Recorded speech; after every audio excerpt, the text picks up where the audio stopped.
Good morning, good evening, good afternoon, and remember, Context is Everything Media Network founder and CEO John Michael is reading a textbook, cover to cover.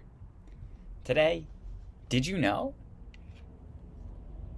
The original Madame Tussauds Wax Museum. In 1780s, Madame Tussaud ran 2 wax museums in Paris and was the art tutor to the sister of Louis XVI. He died. During the Revolution, she was imprisoned as a royalist, somebody who was sympathetic to the royals. Even so, the leaders of the Revolution admired her art skills. Tussaud escaped the guillotine by agreeing to make wax models of revolutionaries and their victims, such as Louis XVI and Marie Antoinette. Strange. And this is what we see in Manhattan at the Madame Tussauds Wax Museum. But we don't see severed heads. We see former New York Nick Carmelo Anthony. And others, like Britney Spears and all that. Okay, setting the scene. Chapter 19, Section 3, we're talking about the French Revolution, hence the severed heads. Section 3, 19, Chapter 19, Section 3. Setting the scene. Someone who had left Paris in 1791 and returned in 1793 could have gotten lost. Almost 4,000 streets had new names. Louis the 15th Square was renamed the Square of Revolution. King of Sicily Street, named for the brother of Louis XVI, had become the Rights of Man Street. Renaming streets was one way that the Jacobins tried to wipe out all traces of the old order. Revolution, old order meaning pre-revolution. New order would be after the revolution, right? Jacobins wipe out the old order. Makes sense. In 1793, the revolution entered a radical phase. For a year, France experienced one of the bloodiest regimes in its long history, as determined leaders sought to extend and preserve the revolution. Heading 1. The monarchy abolished. Dismal news about the war heightened tensions. Well-trained Prussian forces were cutting down raw French recruits. Raw meaning untrained.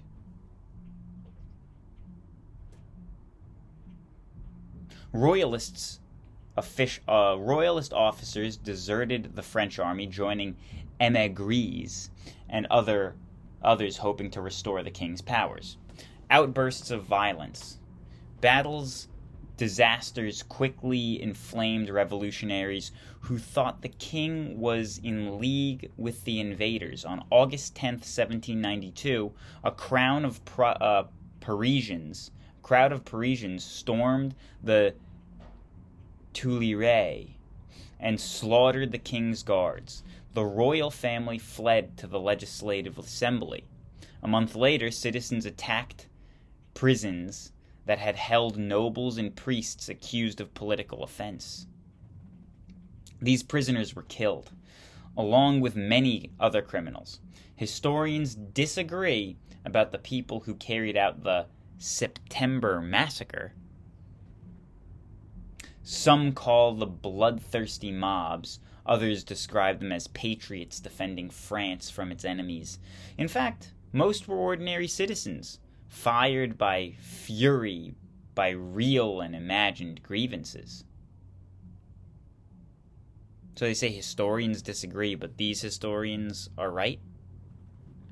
I just don't quite understand what the distinction is between the historians that are wrong and these historians that are right. If they just disagree, I mean, no one was there. French Republic. Backed by Paris's no one was there who's still alive, or who's alive in 2001, when this textbook was written. French Republic. Backed by Paris crowds, radicals took control of the assembly. Radicals called for the election of a new legislative body called the National Convention. Suffrage, the right to vote, was to be extended to all male citizens, not just property owners. The convention that met in September 1792 was a more radical body than earlier assemblies. It voted to abolish the monarchy, declare France a republic, dispute deputies that drew up a new constitution for France. The Jacobins, who controlled the convention, set out to erase all traces of the old order. They seized lands of nobles and abolished titles of nobility. Death of the king and queen. No accident. During the early months of the Republic, the convention also put Louis XVI on trial as a traitor to France. The king was convicted by a single vote and sentenced to death. On a foggy morning in January 1793, Louis mounted a scaffold in the public square in Paris. Now picture this, Times Square, a big square. He tried to speak, but his words were drowned out by the roll of drums. Ba-da-dum, ba-da-dum, ba-da-dum. Moments later, the king was beheaded by a guillotine. On October, Marie Antoinette was also executed. The popular press celebrated her death. The queen, however, showed great dignity as she went to her death. Her son, the uncrowned Louis XVII, died of unknown causes in the dungeons of the Revolution. Unknown causes. The convention defends the Republic. I mean, maybe they were unknown. I just, given the context, we assume that it's not that mysterious. The convention defends the Republic. New heading, hence the glasses. Thank you for listening. Please like and subscribe. By early 1793, danger threatened France on all sides. The country was at war with much of Europe, including Britain and the Netherlands, Spain and Prussia. The Vendée region of France, royalists and priests led peasants in rebellion against the government. In Paris, the sans-culottes demanded relief from food shortages and inflation. The convention itself was bitterly divided between Jacobins and rival groups, the Girondins, Girondins, Girondins, rivals with the Jacobins. Committee of Public Safety. To deal with the threat of France, the convention created a Committee of Public Safety. The 12-member committee had almost absolute power as it battled to save the revolution. The committee prepared France for all-out war, issuing a levy en masse, or mass levy, that required all citizens to contribute to the war effort. All Frenchmen are in permanent requisition for the services of the army. The young men shall go to battle. The married men shall forge arms and transport provisions.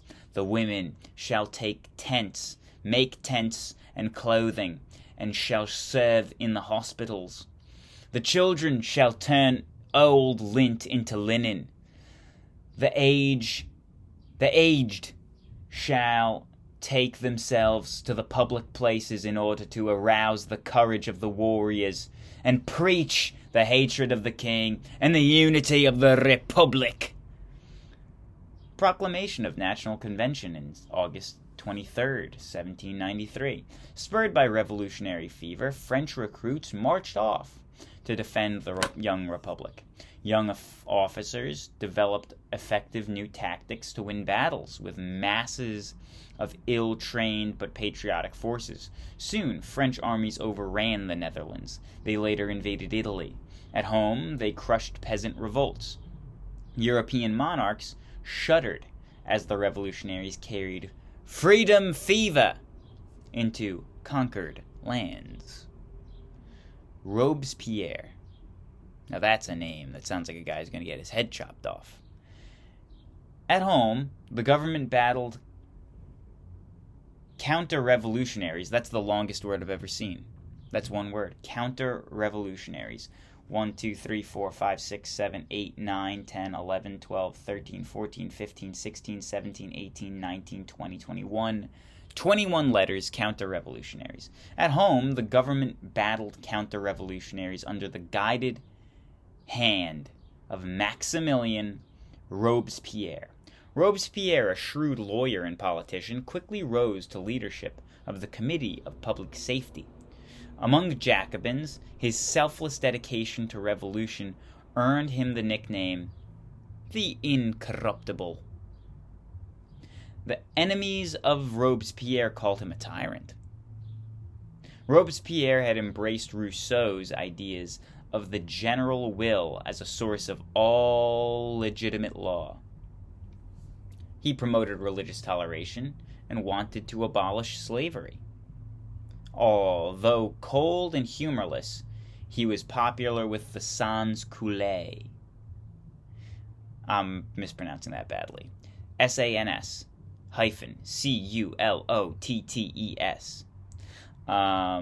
Who hated the old regime as much as he did. He believed that France could achieve the Republic of Virtue only through the use of terror, which he coolly defined as nothing more than prompt, severe, inflexible justice.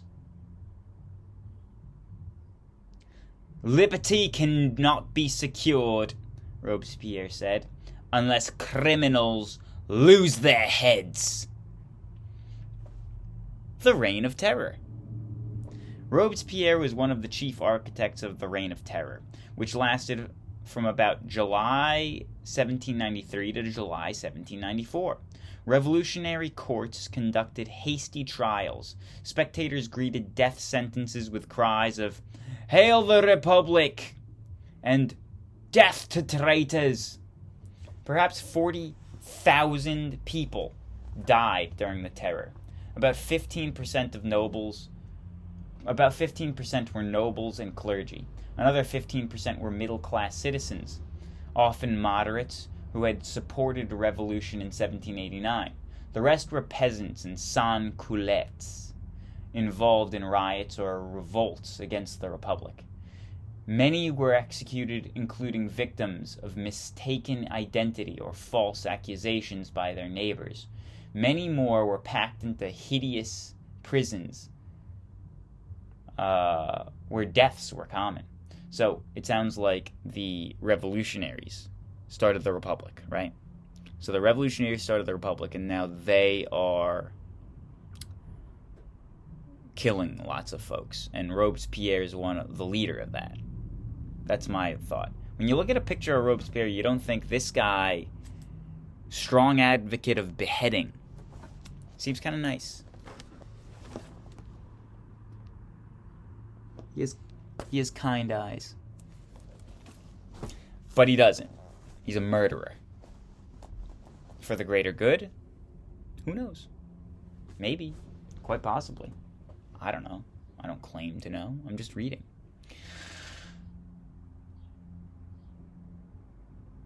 The rest were peasants, sans-culottes. Many more were packed into hideous prisons where deaths were common.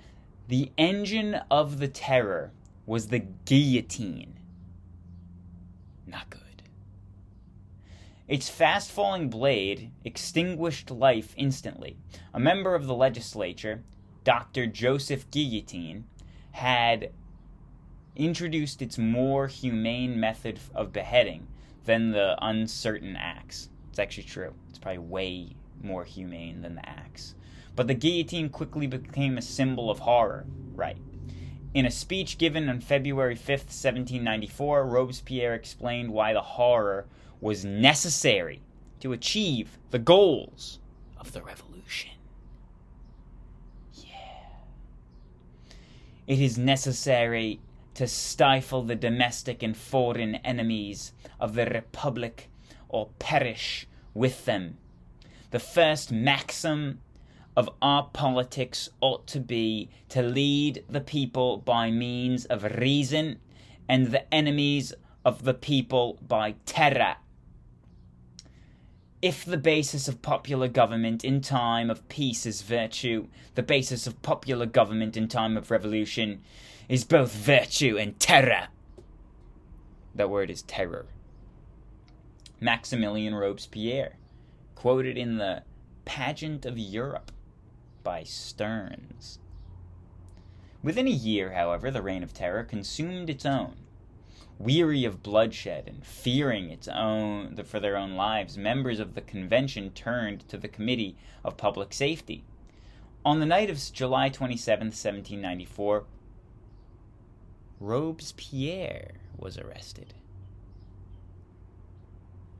The next day, he was executed. After the heads of Robespierre and all of the radicals fell, executions slowed dramatically. How bizarre. Robespierre is doing too much executions. Let's execute him so we can stop the executions, is what they just said. That's insane. That's insane. That is crazy. Really, think about it. These executions are getting out of hand. Let's get the guy who's got all the executions on his finger, let's execute him, and we'll stop the executions. Let's see if it worked. How insane. How insane. Interesting. Reaction and the Directory. New heading, hence the glasses. In the reaction to the terror, the revolution entered a third stage. Moving away from the excesses of the convention, moderates produced another constitution, the third since 1789. The Constitution of 1795 was set up by a five-men directory and two-house legislature, elected by male citizens of property. This is a long freaking section. I said freaking. Didn't say anything bad.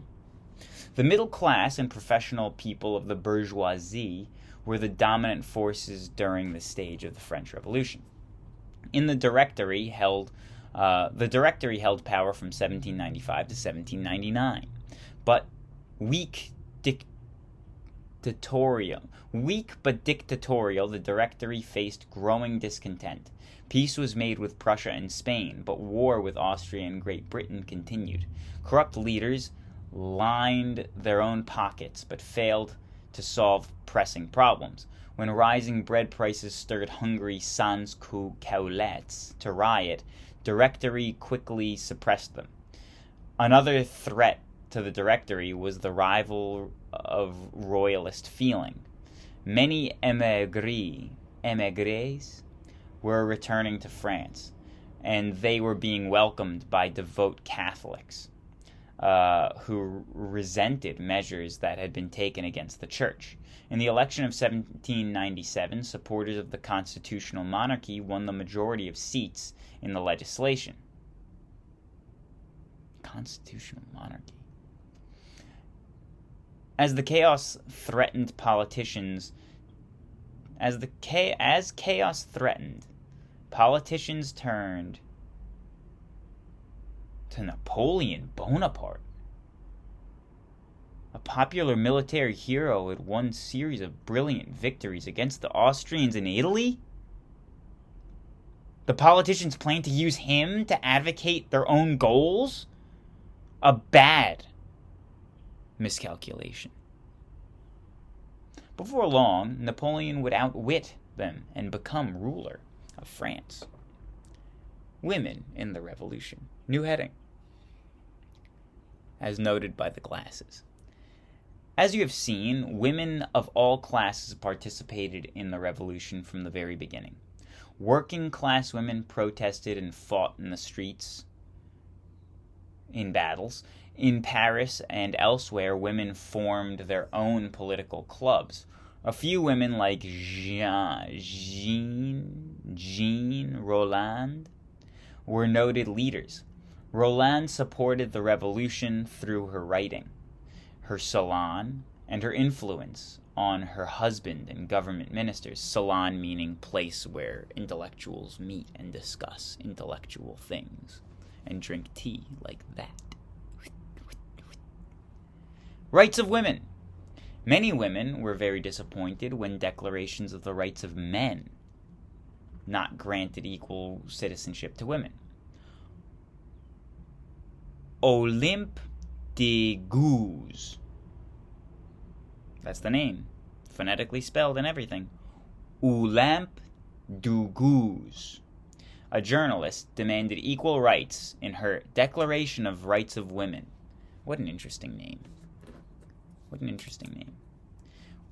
Women are born free, she proclaimed, and her rights are the same as those of men. Therefore, Gouges reasoned, all citizens, be they men or women, being equal in the state's eyes, must be equally eligible for all public offices, positions, and jobs. After opposing the terror and accusing certain Jacobins of corruption, Gouges was sent to the guillotine. Guillotine? Women did gain some rights for a time. The government made divorce easier, a move that was aimed to weaken the church authority.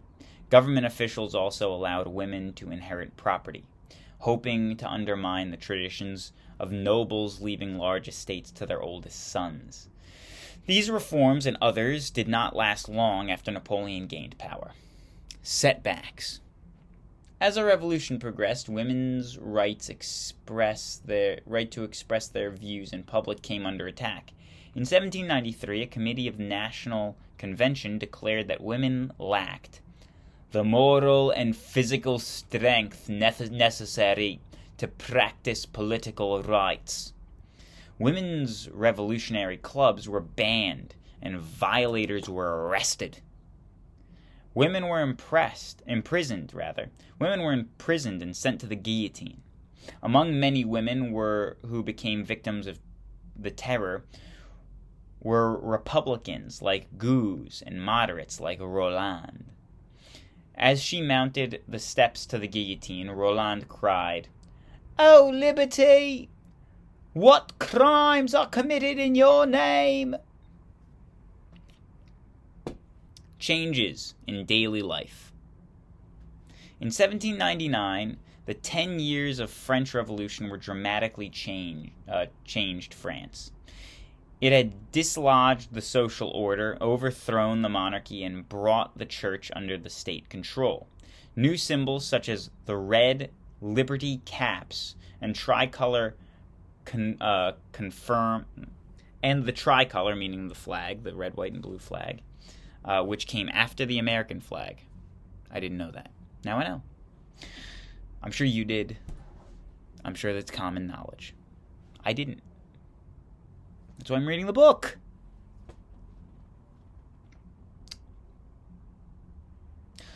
New symbols such as the red liberty caps and the tricolor confirmed the liberty and equality of all male citizens.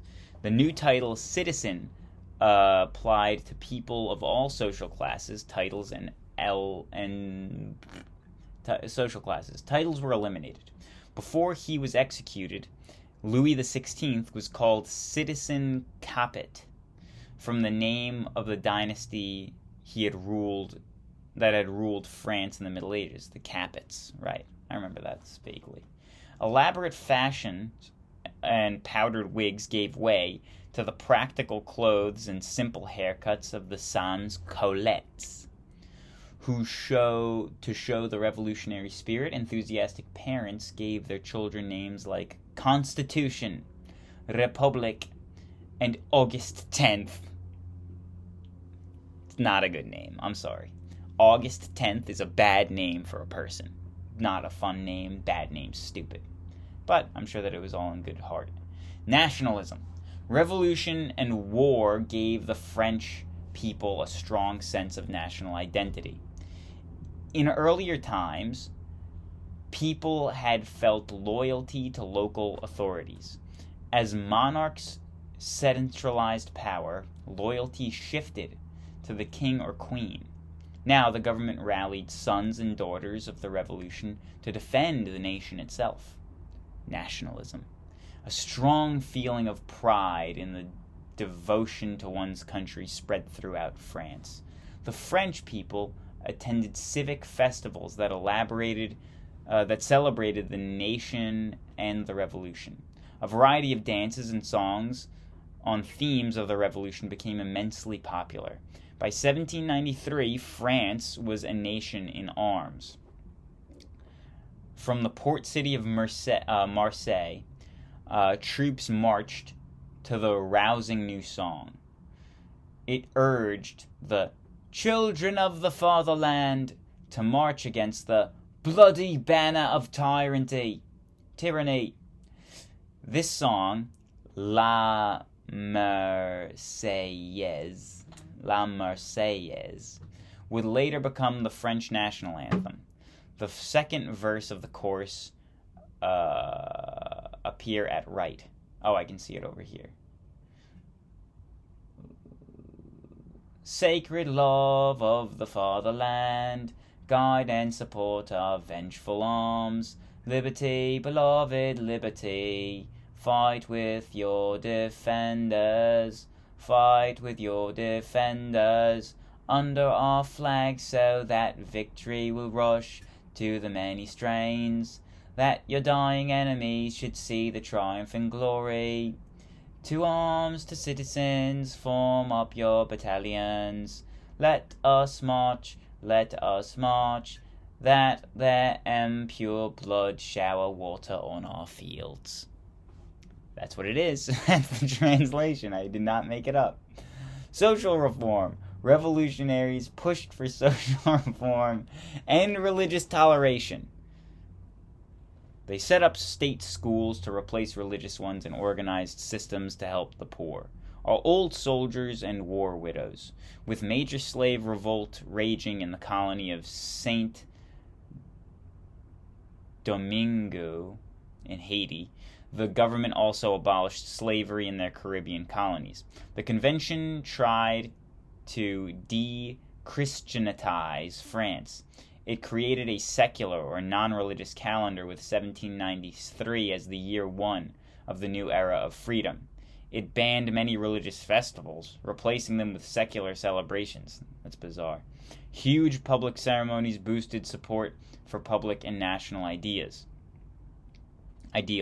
The arts. In the arts, and this is it. Thank you for listening. If you've enjoyed, please subscribe. Please like. Other way around. The arts. In the arts, France adopted a grand classical style that echoed the grandeur of ancient Rome. A leading artist of this period was Jacques-Louis David. He immortalized on the canvas such stirring events as the tennis court oath and later Napoleon's coronation. We'll hear more about that later. David helped shape the way of the future generations pictured in the French Revolution. That's it. God bless. Goodbye. I hope you have a good day.